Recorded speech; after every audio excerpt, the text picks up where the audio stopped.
Bapak Ibu saudara-saudariku yang terkasih, dalam nama Tuhan kita Yesus Kristus, dalam bacaan pertama dari kitab 1 Samuel berkisah tentang perjumpaan antara Saul dan Samuel yang tampak sebagai sesuatu yang tidak disengaja. Namun di mata Allah itu semua telah direncanakan, tidak ada yang kebetulan. Namun melalui orang-orang dan peristiwa-peristiwa yang tampaknya acak dan berkaitan, Allah menentukan Saul untuk sampai kepada Samuel. Saul berasal dari suku Benyamin, suku kecil di Israel, dan ia sendiri merasa bahwa kaumnya adalah yang paling hina di antara suku Benyamin. Akan tetapi, kriteria Allah melampaui kategori-kategori yang membuat perjumpaan itu adalah awal perjalanan Saul menjadi raja atas umat Israel.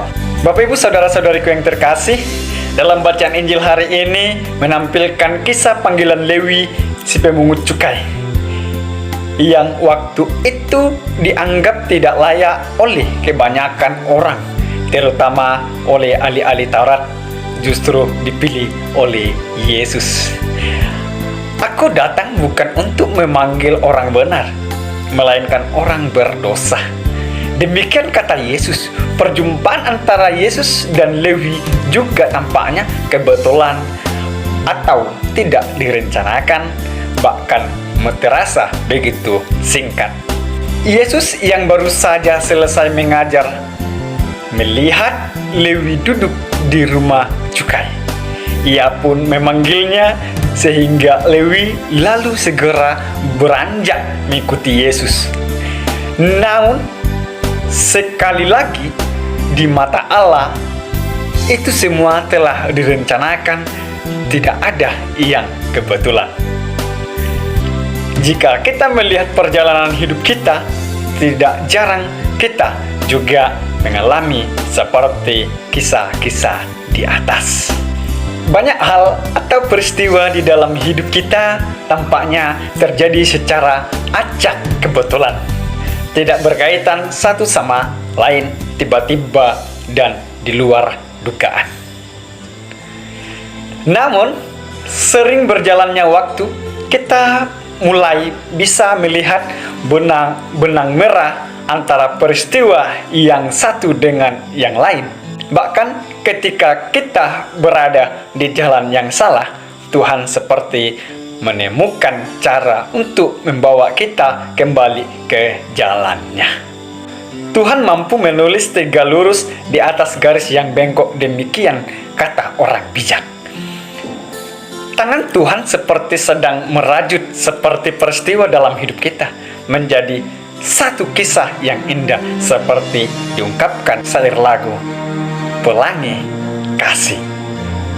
Tangan Tuhan sedang merenda suatu karya yang agung mulia. Bagi sebagian dari kita, mungkin sekarang karya Tuhan itu belum tampak jelas. Namun, pada saatnya nanti kita pasti akan melihat karya indah buatan tangan Tuhan di dalam hidup kita. Tangan mengenal diri kita masing-masing lebih daripada kita sendiri. Dia punya rencana dalam kehidupan kita. Tuhan ingin agar kita bisa menjadi diri kita yang terbaik seperti yang dikehendakinya, yaitu menjadi anak yang dikasihinya. Setiap saat Tuhan memanggil kita melalui hal-hal dalam peristiwa, bahkan yang tampaknya remeh dan biasa. Melalui itu semua, Tuhan sedang menentukan kita menemukan apa yang Dia inginkan untuk kita temukan. Bisa menjadi pasangan hidup yang selalu kita mohonkan dalam doa, bisa jadi pekerjaan yang kita dambakan, bisa jadi pula jalan keluar atas permasalahan yang sedang kita hadapi. Maka Bapak Ibu Saudara-saudariku yang terkasih, mari kita mohon kepada Tuhan agar kita tidak tuli akan panggilannya, agar kita siap sedia memberikan diri untuk dipakai menjalankan kehendak-Nya di dalam kehidupan sehari-hari. Semoga Tuhan memberkati. Amin.